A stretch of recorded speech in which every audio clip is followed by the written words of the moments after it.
Hello बच्चों, मेरा नाम मयूर मानकर है। मैं आपका मैथ्स टीचर हूँ। आपने मेरी बाकी की 2 क्लासेस देखी होंगी जिसमें हमने क्वाड्रेटिक इक्वेशन और सीक्वेंस एंड सीरीज के प्रीवियस ईयर के क्वेश्चंस किए थे। अगर आपने नहीं देखा है तो आप प्लेलिस्ट में जाकर वो वीडियोस को देख सकते हैं। आज हमारा टॉपिक है मैथमेटिकल रीजनिंग। आज भी हम पहले थ्योरी पढ़ेंगे, फिर उनके प्रीवियस ईयर के क्वेश्चंस करेंगे। जैसा कि आपने देखा होगा कि जैसे कि बाकी बच्चों को लगता है कि मैथमेटिकल रीजनिंग काफ़ी मतलब इजी टॉपिक है, वो जे मेन में आएगा नहीं, पर ऐसा नहीं है। आपने 2020 में अगर प्रीवियस ईयर के क्वेश्चन सॉल्व किए होंगे तो आपने देखा होगा कि हर सेट में एक स्टैटिस्टिक्स का क्वेश्चन और एक मैथमेटिकल रीजनिंग का क्वेश्चन पक्के से था। तो इससे आप अंदाज़ा लगा सकते हैं कि इसका वेटेज कितना है। और ये चैप्टर बहुत कम टाइम में हम प्रिपेयर कर सकते हैं एज कम्पेयर टू कैलकुलस जिसमें बहुत टाइम लग जाता है। तो अगर आप यही वीडियो देखेंगे सिर्फ मेरे साथ और क्वेश्चन सॉल्व कर लेंगे जो मैं यहाँ पर करवा रहा हूँ, तो आपका ये टॉपिक हो जाएगा, आपके 4 मार्क्स पक्के हो जाएंगे आने वाले अटेम्प्ट। तो अभी शुरू करते हैं। चैप्टर का नाम है मैथमेटिकल रीजनिंग। अब पहले तो मैथमेटिकल रीजनिंग में क्या पढ़ेंगे, पहले स्टेटमेंट क्या होता है, स्टेटमेंट और सेंटेंस में फर्क क्या होता है। तो स्टेटमेंट क्या बोला है, a sentence which is either true और false but can not be both, but cannot be both is called a statement. A sentence which is an exclamatory or a wish or an imperative or an interrogative cannot be statement. क्या बोल रहा है कि a sentence, बहुत सारे sentences होते हैं, पर एक sentence statement कब होगा, जब वो एक तो true हो या फिर false हो। अगर वो दोनों हो रहा है, जैसे एग्जांपल ले रहे, अगर कोई सेंटेंस एक्सक्लेमेटरी हो यानी वाव, अपन ने ताजमहल देखा, ताजमहल को देख के कैसे बोला, अपन ने वाव बोल दिया, तो वो क्या ट्रू हो सकता है, फॉल्स हो सकता है। वाव ट्रू भी हो सकता है, फॉल्स भी हो सकता है। दूसरी चीज है इंपरेटिव। इंपरेटिव में क्या कहता है, advice, instruction, order, request. Advice जैसे कि मैंने आपको एडवाइस कर रहा हूँ, मैं आपको प्रीवियस ईयर क्वेश्चन आपको सॉल्व करनी चाहिए, आपको मैं रिक्वेस्ट कर रहा हूँ कि प्लीज आप प्रीवियस ईयर क्वेश्चन सॉल्व कर लो। मैं आपको ऑर्डर दे रहा हूँ कि नहीं, आपको प्रीवियस ईयर क्वेश्चन सॉल्व करके लाना है। और इंस्ट्रक्शन जैसे मैंने आपको पता है कि प्रीवियस ईयर क्वेश्चन आपको सॉल्व करना है, पर वो कैसे करना है उसके इंस्ट्रक्शन दिए आपको, तो ये ट्रू और फॉल्स दोनों हो सकते। तीसरी चीज है इंटरोगेटिव। इंटरोगेटिव सेंटेंस कैसा होता है, जिसमें क्वेश्चन पूछ रहे, जैसे डू यू लाइक कॉफी, किसी से हम पूछ रहे कि आपको कॉफी पसंद है, तो ये ट्रू हो सकता है, फॉल्स हो सकता है, कह नहीं सकते। तो कोई सेंटेंस जो जिसकी वैल्यू अपने को पता हो कि ये ट्रू है ये फॉल्स है, वो क्या होगा, स्टेटमेंट होगा। अब नेक्स्ट क्या है, if a statement is true then its truth value is T. मतलब कि अगर कोई स्टेटमेंट सही है तो उसकी ट्रूथ वैल्यू क्या होगी, कैपिटल टी। और अगर कोई स्टेटमेंट गलत है, कहने का मतलब if it is false then its truth value is capital है। अगर कोई स्टेटमेंट गलत है तो उसकी ट्रूथ वैल्यू क्या होगी, कैपिटल है। एक एग्जांपल देख लेते हैं, ट्रू स्टेटमेंट क्या हो सकता है। New Delhi is the capital of India. सही बात है, न्यू दिल्ली कैपिटल है इंडिया का। और फिर दूसरा स्टेटमेंट देखते हैं, 3 + 2 = 6। 3 + 2 6 कैसे हो सकता है, 3 + 2 तो 5 होगा। तो ये क्या है, गलत स्टेटमेंट। अपने पता है कि ये स्टेटमेंट गलत ही है, ये सही हो ही नहीं सकता। फिर थर्ड स्टेटमेंट है, वेयर आर यू गोइंग। अब ये ट्रू भी हो सकता है, फॉल्स भी हो सकता है, ये स्टेटमेंट नहीं है। Where are you going is not a statement because it can not be defined as true और फॉल्स। इसको बता ही नहीं सकते कि ये ट्रू है या फॉल्स है। फिर नेक्स्ट चीज है, a statement can not be both true और false at the same time. एक स्टेटमेंट कभी ट्रू और फॉल्स एक ही समय पे नहीं हो सकता।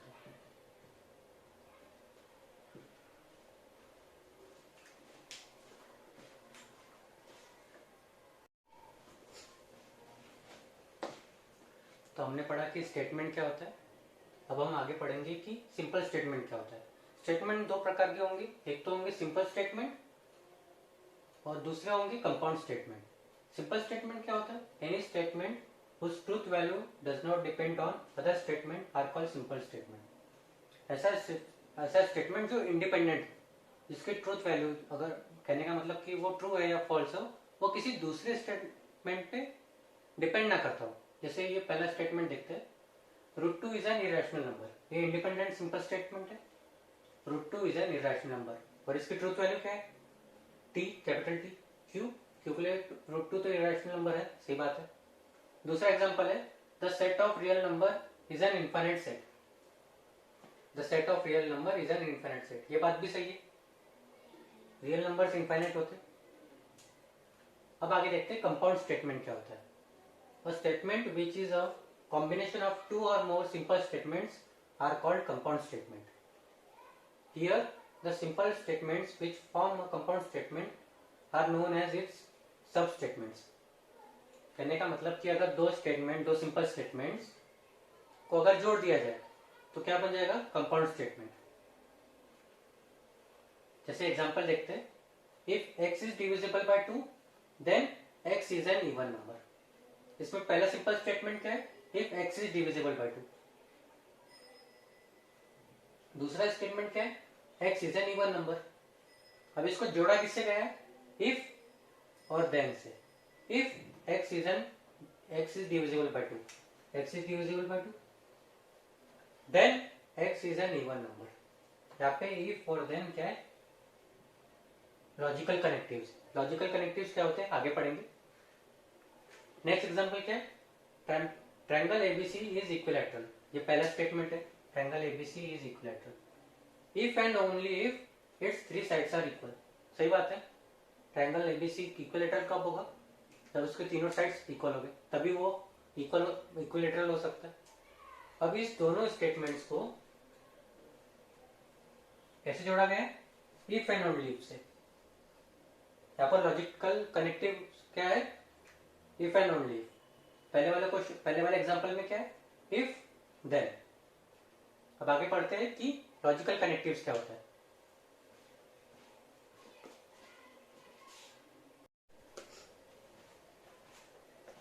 बच्चों, तो हमने देखा कि स्टेटमेंट क्या होता है, सिंपल स्टेटमेंट क्या होता है, कंपाउंड स्टेटमेंट क्या होता है। अब पढ़ेंगे लॉजिकल कनेक्टिव्स।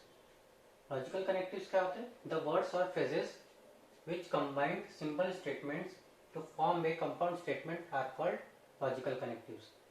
इसके पहले एग्जांपल देखा था, triangle ABC is an equilateral triangle, if and only if. वहां पर इफ एंड ओनली इफ क्या था, logical connective. If and only if its all 3 sides are equal. दो स्टेटमेंट थे, उसको इफ एंड ओनली इफ से जोड़ा गया था। अब लॉजिकल कनेक्टिव्स कितने होते हैं, 5 तरह के होते हैं। पहला लॉजिकल कनेक्टिव कौन सा है, एंड। सेकंड कौन सा है, और। थर्ड है नॉट। फोर्थ है इफ देन। फिफ्थ क्या है, इफ एंड ओनली इफ। ये उनके सिंबल्स है और उनको ऐसे लिखा जाता है। अब ये सिंबल्स असल में बता क्या रहे, ये असल में क्या बता रहे ये आगे देखेंगे। ये पी एंड क्यू क्या बता रहा है, statement P and statement Q. अब ये statement P and statement Q true कब रहेगा, जब पी एंड क्यू दोनों ट्रू रहेंगे। कहने का मतलब कि पी वाला स्टेटमेंट ट्रू है और क्यू वाला स्टेटमेंट भी ट्रू है, तभी ये ओवरऑल जो ये पूरा स्टेटमेंट है पी एंड क्यू ये ट्रू रहेगा। अगर इसमें से कोई एक या पी या फिर कोई क्यू या फिर दोनों अगर फॉल्स हो गए तो ये ओवरऑल स्टेटमेंट क्या होगा, फॉल्स होगा। नेक्स्ट देखते हैं स्टेटमेंट पी और स्टेटमेंट क्यू। इसको कैसे पढ़ेंगे, ये जो सिंबॉलिक फॉर्म में लिखा है उसको कैसे पढ़ेंगे, स्टेटमेंट पी और स्टेटमेंट क्यू। पी और Q is true if at least one from P and Q is true. इसमें क्या बोला गया है कि अगर पी और क्यू में से कोई भी एक अगर ट्रू हो जाए, पी और क्यू में से अगर कोई भी एक ट्रू हो जाए तो ओवरऑल स्टेटमेंट ट्रू हो जाएगा। जैसे अगर पी ही ट्रू रहा अगर, या फिर क्यू ही ट्रू रहा, या फिर दोनों ट्रू है, ट्रू हो गए स्टेटमेंट, तो ये पी और क्यू क्या हो जाएगा, ट्रू हो जाएगा। पर अगर दोनों फॉल्स हो गए, जैसे पी और क्यू दोनों फॉल्स हो गए, तो ओवरऑल स्टेटमेंट क्या हो जाएगा, फॉल्स हो जाएगा।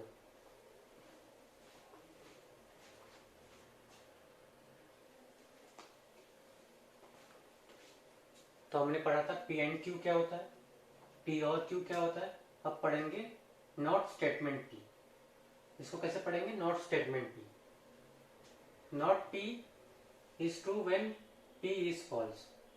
अगर P फॉल्स है तो नॉट P क्या होगा, उसका उल्टा true, and not P is false then P is true.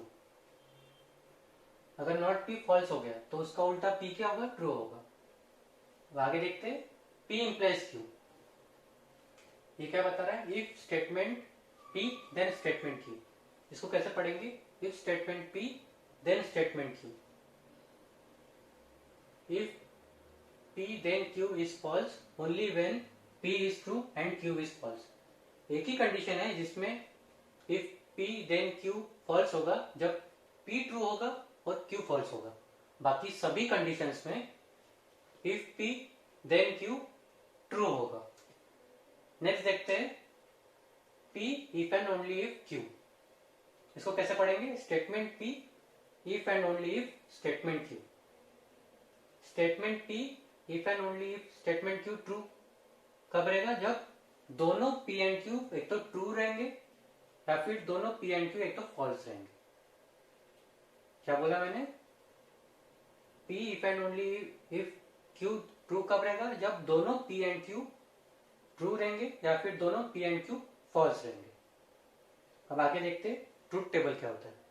A table which shows the relationship between the truth value of compound statement S, compound statement S की बात की जा रही है, and the truth values of its sub statements P, Q, R is said to be truth table of compound statement।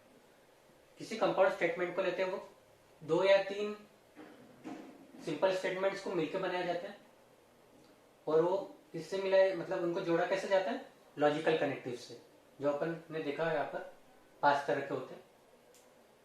पर वो जो logical connectives को दो स्टेटमेंट को जोड़ा जा रहा है, उसका रिजल्टेंट क्या होगा कि P अगर ट्रू है Q फॉल्स है, P अगर ट्रू है Q ट्रू है, तो रिजल्टेंट जो कंपाउंड स्टेटमेंट आएगा वो कैसे होगा, उसकी ट्रूथ वैल्यू क्या होगी, वो ट्रू होगा या फॉल्स होगा, वो ट्रूथ टेबल से पता करेंगे। अब ये ट्रूथ टेबल आपको याद कर लेना है, 5 ट्रूथ टेबल होंगे आपको याद कर लेना है। पहला कौन सा है, कंजंक्शन। कंजंक्शन यानी P एंड Q का क्या होगा, अगर P ट्रू है Q ट्रू है तो P एंड Q ओवरऑल क्या होगा, ट्रू होगा। बाकी सभी केसेस में P एंड Q क्या होगा, फॉल्स होगा। फिर देखते हैं डिसजंक्शन। डिसजंक्शन में क्या होगा, अगर कोई भी P एंड Q में से कोई भी अगर ट्रू है तो ओवरऑल P और Q क्या हो जाएगा, ट्रू होगा। जैसे यहाँ पर देखो दोनों ट्रू है तो P और Q ट्रू है, अगर P ट्रू है तो P और Q ट्रू है, फिर अगर Q ट्रू है तो P और Q ट्रू है। पर अगर दोनों फॉल्स है, लास्ट कंडीशन में क्या है, P और Q दोनों फॉल्स है तो ओवरऑल रिजल्टेंट क्या होगा, फॉल्स होगा। फिर देखते हैं नेगेशन। नेगेशन में हमने देखा था कि अगर कोई स्टेटमेंट अगर ट्रू रहा तो उसका नेगेशन क्या होगा, फॉल्स होगा। अगर कोई स्टेटमेंट फॉल्स है तो उसका नेगेशन क्या होगा, ट्रू होगा।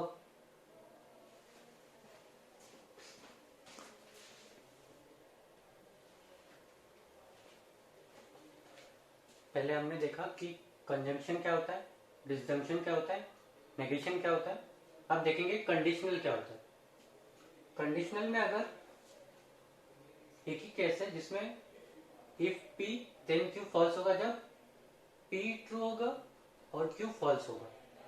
बाकी सभी केसेस में if P then Q true होगा।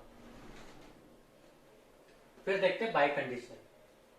बाय कंडीशनल में अगर दोनों अगर ट्रू हो, P और Q दोनों ट्रू हो, तो P if and only if P if and only if Q true होगा, और अगर ये दोनों फॉल्स है तब भी ट्रू होगा। बाकी दोनों केसेस में जैसे P ट्रू हो गया Q फॉल्स हो गया, या फिर P फॉल्स हो गया Q ट्रू हो गया, तो P if and only if Q false होगा। अब P if and only if Q को कैसे लिख सकते हैं, if P then Q and if Q then P। इसको सिंप्लीफाई करके लिखा गया है यहाँ पर। फिर नेक्स्ट देखते हैं टोटोलॉजी एंड कॉन्ट्रडिक्शन। टोटोलॉजी और कॉन्ट्रडिक्शन क्या होता है। A statement is said to be tautology if it is true for all logical possibilities। एक स्टेटमेंट टोटोलॉजी कब कहला जाता है, जब वो ऑल लॉजिकल पॉसिबिलिटीज के लिए ट्रू हो। कहने का मतलब कि ये जो आखिरी वाला कॉलम है इसमें हर जगह T आ जाए, तो वो स्टेटमेंट क्या होगा, टॉटोलॉजी होगा। जैसे ये एग्जांपल देखते हैं, पी और negation of P and Q अगर टॉटोलॉजी है, इसको कैसे प्रूव करेंगे। देख, पहले पी एंड क्यू देखा हमने क्या किया, फिर negative of P and Q देखा, फिर इसको negative of P and Q को पी के साथ एंड कर लिया। तो इसमें देखो आखिरी में चारों रो में क्या आया है, टी टी आया है, चारों रो में टी आया है। कहने तो इससे क्या पता चलता है कि ये स्टेटमेंट क्या है, ये ओवरऑल स्टेटमेंट क्या है, टॉटोलॉजी। और कॉन्ट्रडिक्शन क्या होगा, जिसमें आखिरी कॉलम में सभी चारों जगह फॉल्स आ जाए, तो वो स्टेटमेंट क्या होगा, कॉन्ट्रडिक्शन।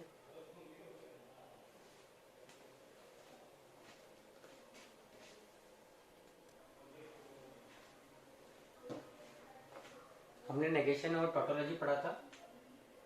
यहाँ पर नोट क्या है, the negation of tautology is contradiction. मतलब अगर टॉटोलॉजी को किससे नोट करते हैं, स्मॉल टी से, अगर इसका नेगेशन करें तो क्या होगा, कॉन्ट्रडिक्शन। और अगर नेगेशन ऑफ कॉन्ट्रडिक्शन करें क्या होगा, टॉटोलॉजी। अब आगे पढ़ते हैं, converse, inverse and contrapositive of the conditional statement. अब कन्वर्स क्या होता है कि अगर इफ पी देन क्यू हो तो इसका कन्वर्स क्या होगा, इफ क्यू देन पी, मतलब उल्टा हो जाएगा, P इंप्लाइज Q है तो Q इंप्लाइज P हो जाएगा। अब इनवर्स क्या होता है, the inverse of conditional statement if P then Q is defined as negative of P then negative of Q। मतलब P और Q अपनी जगह ही रहेंगे पर दोनों साइड नेगेटिव आ जाएगा। नेक्स्ट देखते हैं contrapositive. The contrapositive of conditional statement P implies Q is defined as negative of Q implies negative of P। Negative of P मतलब P और Q अपनी जगह नहीं रहेंगे, वो उल्टे हो जाएंगे और दोनों साइड नेगेटिव लग जाएगा। मतलब अगर P implies Q लिखा है तो इसका कॉन्ट्रापॉजिटिव क्या होगा, पहले तो ये दोनों उल्टे होंगे, Q implies P, और फिर दोनों साइड से नेगेटिव लग जाएगा। यही हुआ यहाँ पर। अब देखते हैं नेगेशन ऑफ कंपाउंड स्टेटमेंट। अगर compound statement P and Q है तो इसका नेगेटिव क्या होगा, नेगेटिव ऑफ P और नेगेटिव ऑफ Q। फिर दूसरा कंपाउंड स्टेटमेंट है P और Q, उसका नेगेटिव क्या होगा, negative of P and negative of Q। Next है negative of if P then Q, तो इसका नेगेटिव क्या होगा। आपको पता है कि P इंप्लाइज Q क्या होता है, नेगेटिव ऑफ P और Q। अब इसका नेगेटिव कर दे तो P and negative of Q आ जाएगा, ये दिया है यहाँ पर। और फोर्थ है बाई कंडीशनल। अब आपको पता है कि बाई कंडीशनल को ऐसे लिख सकते हैं P and negative of Q, नहीं, बाई कंडीशनल को ऐसे लिख सकते हैं P implies Q and Q implies P। तो इसको और सिंप्लीफाइड फॉर्म में लिख सकते हैं, जैसे यहाँ पर लिखा हुआ है नेगेटिव ऑफ P और Q and negative of Q और P। अब नेगेटिव लगा दिया तो पूरे साइड उल्टे हो जाएंगे।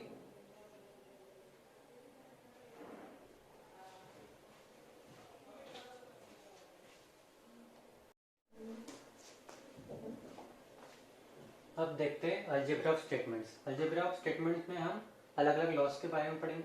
आपको ये सभी लॉज अच्छे से याद कर लेना है। ये चैप्टर के मैक्सिमम क्वेश्चन जो जेईई में आएंगे वो इन्हीं लॉज से सॉल्व हो जाएंगे, और जो कुछ बचे हुए क्वेश्चन होंगे वो ट्रूथ टेबल से सॉल्व होंगे।